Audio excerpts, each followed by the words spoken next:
પકોડીમાંથી આ હાડકું નીકળ્યું છે। રાણીપમાં પાણીપુરીમાં હાડકું મળ્યાના દાવા સાથે વિડીયો વાયરલ। અમદાવાદના રાણીપ બસ સ્ટેન્ડ નજીક પાણીપુરીમાં હાડકું મળ્યાના દાવા સાથે એક વિડીયો સોશિયલ મીડિયા પર વાયરલ થયો છે। દાવો કરવામાં આવી રહ્યો છે કે કૃષ્ણા ભેલ પકોડી સેન્ટરથી લેવાયેલી પાણીપુરીમાં આ વસ્તુ મળી આવી હતી, જે બાદ એક ગ્રાહકે વિડીયો બનાવી શેર કર્યો હતો। જો કે સત્યની અસર આ વાયરલ વિડીયોની સ્વતંત્ર પુષ્ટિ કરતું નથી।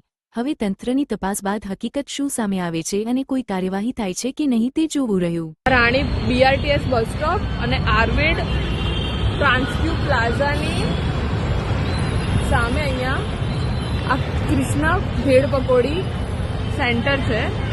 અમે અહીંયા પકોડી ખાવા આવ્યા હતા, સમથિંગ 6:30 વાગ્યા જેવું। અમે પહેલી પકોડી ખાધી તો તમારા મગની પકોડીમાંથી વાળ નીકળ્યો, તો અમે જવા દીધું કે ચાલો જવા દઈએ, ધંધો નથી બગાડવો। એ જ અમારી પહેલી ભૂલ।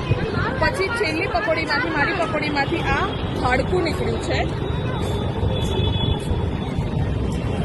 જ્યારે અમે એમને કીધું તો એમને અમને એવું કીધું કે આ લાકડું છે। એના પછી અમે અમારી જોડે આવેલા પકોડી ખાનારા બીજા 4 લોકોને બતાવ્યું, તેમણે બી કીધું કે આ હાડકું છે।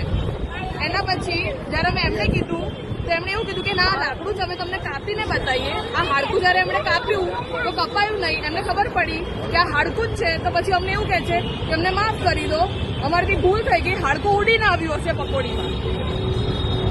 ધૂળ માટી ના ઉડે પણ હાડકું ઉડીને પકોડીમાં આવે। અને પછી અમે એવું કહે છે કે સોરી, આમાં અમારો કંઈ વાંક નથી, દુકાન એમની, પકોડી એમની, તો વાંક અમારો કે અમારા મોઢામાં હાડકું આવ્યું। મારી લાઈફના 22 વર્ષમાં અમે કોઈ નોનવેજ નથી ખાધું અને આ વસ્તુ અચાનક આ વસ્તુ થાય તેનું જવાબદાર કોણ?